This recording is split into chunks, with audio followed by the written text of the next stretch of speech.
Hello, we are from Group 5. Our topic is enzyme co-immobilization. Introduction of enzyme and immobilization. What is enzyme?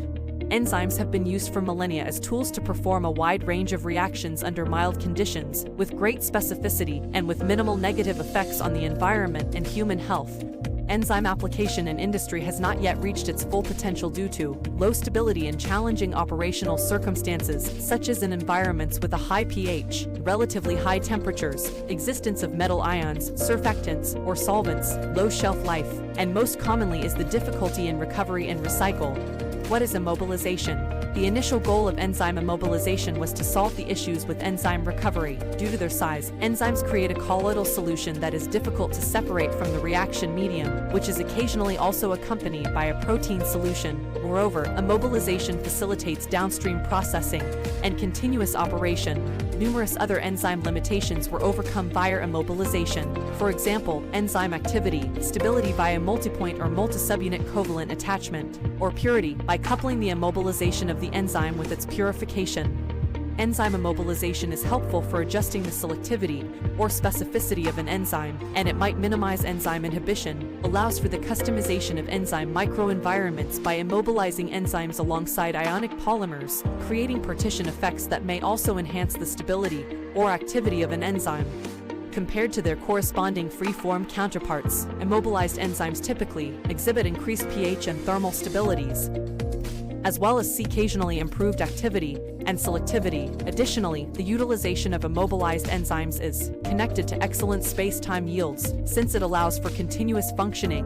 Last but not least, enzyme immobilization has proven to be a useful method for recovering specific enzymes from fermentation broths and cell lysates, helping to lower the cost and complexity of enzyme manufacturing.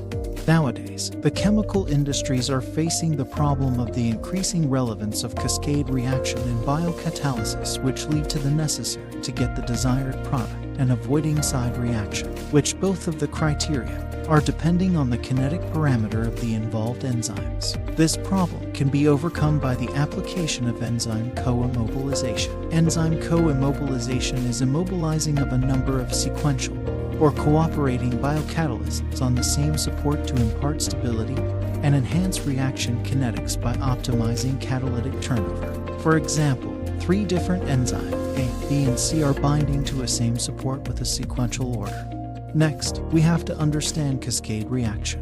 A cascade reaction, which also known as tandem or domino reaction, is a chemical process that integrates at least 2 reactions, of which each subsequent reaction can only start when the previous reaction step is completed. In enzymatic reaction, a cascade reaction may be defined as that where the product of enzyme 1 is the substrate for enzyme 2, and that may involve many consecutively acting enzymes in a more or less complex synthetic route. Let's understand it visualizely. This is the cascade reaction with normal immobilization. The substrates is enter the enzyme 1 first to form product 1, and then the product 1 is act to the substrates for enzyme 2 and form the final product 2. However, for this mechanism there is the presence of lag time problems. This lag time is produced because the concentration of the intermediate products will be initially very low, and this will not permit the other enzymes in the reaction chain to express their activities from the beginning of the reaction. If enzyme co-immobilization is used, the substrate can form product 1 with enzyme 1 and directly bind with enzyme 2 to undergo enzymatic reaction, eventually form the final product 2. Both of the reaction are occurs in a same porous support. The functions of co-immobilization is it provide higher efficiency by decrease the lag time and accelerate the initial rate of reaction. Besides, it also provide a simpler process by minimize the steps because the isolation of intermediate product is not required. Moreover, it also minimize undesired byproduct because it reduce the accumulation of toxic and unstable intermediate. Now, let's talk about requirement of co-immobilizations. Firstly, the immobilization strategy must be similar for all involved enzymes. If all enzymes are immobilized on the same particle, then all enzymes should be under similar conditions for some time and all enzyme molecules will be on the same support surface, with the same active groups and being exposed to the same end-point support to enzyme reaction whenever required.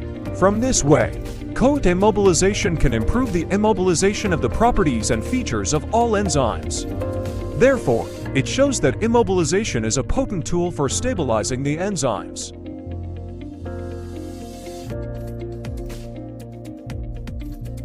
Next, different sizes of the involved proteins. In this video, there are 3 methods used in co-immobilizations of proteins to find out whether related to this requirement or not. First, co-immobilization of large and small proteins using cross-linked enzyme aggregate CLE technology. By using this CLE technology, the size of the proteins is not relevant as the immobilization method does not depend on this protein features. Meanwhile, the co-immobilization of large and small proteins by using non-porous materials such as nanoparticles, nanotubes, and others can immobilize several enzymes. Hence, they may be co-immobilized irrespective of their size, as all enzymes will be located on the support surface as shown in this figure. However, if we are using the pre-existing porous supports in the co-immobilizations of proteins, the situation will become very different. The pore diameter in the support will be determined by the size of the larger enzyme. If the pore diameter increases, the specific area of the support will decrease and the enzyme loading capacity with mechanical resistance of the support will decrease as shown in this figure. As a result, the volumetric activity of the immobilized biocatalysts will be reduced, which could have significant impacts. Next is the application of enzyme co-immobilization. There are 2 enzymes that were involved in enzyme co-immobilization, namely lytic enzyme and pectinase. One possible application of enzyme co-immobilization when using an immobilized lytic enzyme under non-sterile conditions is to protect the target immobilized enzyme from the attack of microorganisms that contaminate the substrate. Enzyme co-immobilization is the only way to completely prevent microorganism contamination of biocatalysts when using porous supports. On top of beta-galactosidase, the lytic enzyme was immobilized. Immobilization of the beta-galactosidase over the immobilized lytic enzyme will block the lysozyme and prevent the desired protective effects due to steric reasons.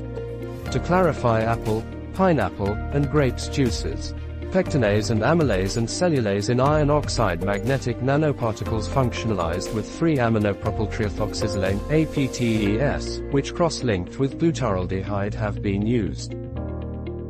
Immobilized enzyme activity recovery peaked at optimized glutyraldehyde concentrations, amylase 89%, pectinase 87%, and cellulase 84%, and encouraging reusability data was obtained, with an average residual activity of 77% obtained after 8 consecutive batch runs.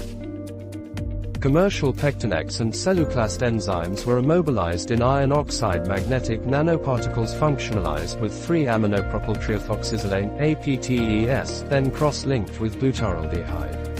Immobilization resulted in a 2.5-fold increase in half-life. Between 50 and 70 degrees Celsius have been used. Using this immobilized formulation, antioxidants were extracted from orange, Citrus sinensis, mango, Mangifera indica, and banana peels, Musa acuminate.